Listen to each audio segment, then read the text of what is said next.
வணக்கம் மக்களே. இது நம்ம ஃப்ரெண்டு செல்வா பேர் நம்ம வீட்டில் இருந்துச்சுல்ல, அதோட சிக்கு தான் மக்களே இது. ஸோ அது பேரண்ட்ஸ் மட்டும் நேற்று நம்ம கொடுத்துட்டோம். இந்த சிக்கு கலர் நமக்கு பிடிச்சிருக்கு, அப்படியே லைட் பிஸ்கட்டாக இருக்குது பாருங்கள். ஸோ அதனால தான் நம்ம அதை வச்சுருக்கிறோம். இது நம்ம ஹேண்ட் ஃபீட் பண்ணி ட்ரெயின் பண்ணலாம் அப்படின்னு இருக்கிறோம். ஸோ அது லைட்டாக பாக்ஸ் போட்டிருக்கு, அதுக்கான ட்ரீட்மெண்ட் கொடுத்து நம்ம ட்ரைனிங் பண்ணலாம்.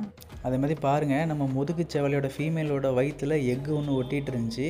ஆக்சுவலாக அது தோல் முட்டை தான் விட்டுருந்துச்சு, அதனால டக்குன்னு உடஞ்சிருக்கும்னு நினைக்கிறேன் அடையில் இருக்கையிலேயே. ஸோ காலைல பார்த்துட்டு ரொம்ப ஷாக்கிங்காக இருந்துச்சு, என்னடா அது இப்படி ஒட்டிகிட்டு இருக்குதுன்னு. ஸோ கூட்டில் போய் செக் பண்ணலான்னு பார்த்தா ரொம்ப பிளட்டாகி இருந்துச்சு. ஸோ அந்த முட்டை அடையில் இருக்கையிலே உடஞ்சிருக்கும்னு நினைக்கிறேன். அது அப்படியே அந்த எக்கு வந்து ஒட்டிக்கலாம். ஸோ அந்த மாதிரி ஒட்டியிருக்கும் போல். ஸோ கொஞ்ச நேரம் கழிச்சு அது கீழே விழுந்துருச்சு. அதுக்கப்புறம் எடுத்து பார்த்தோம், பாருங்கள் லைட் டேமேஜ் தான், நல்ல தோடு முட்டை தான் இது. ஸோ அடுத்த வாட்டி அது முட்டை விடுறதுக்குள்ளே நல்லா கால்சியமாக ஏற்றி விடணும் அதுக்கு. அதே மாதிரி பாருங்கள் மக்களே, ஒரு கோயில் புறா ஒன்று வந்துருந்துச்சு, வரி மாடன். கலர் எனக்கு ரொம்ப பிடிச்சிருந்துச்சி. நல்ல வரி மாடன், காலில் பூட் லைட்டாக இறங்கியிருக்கு.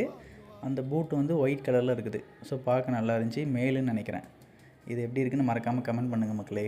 ஓகே மக்களே, தேங்க்யூ ஃபார் வாட்சிங், கீப் சப்போர்ட்டிங். தேங்க்யூ.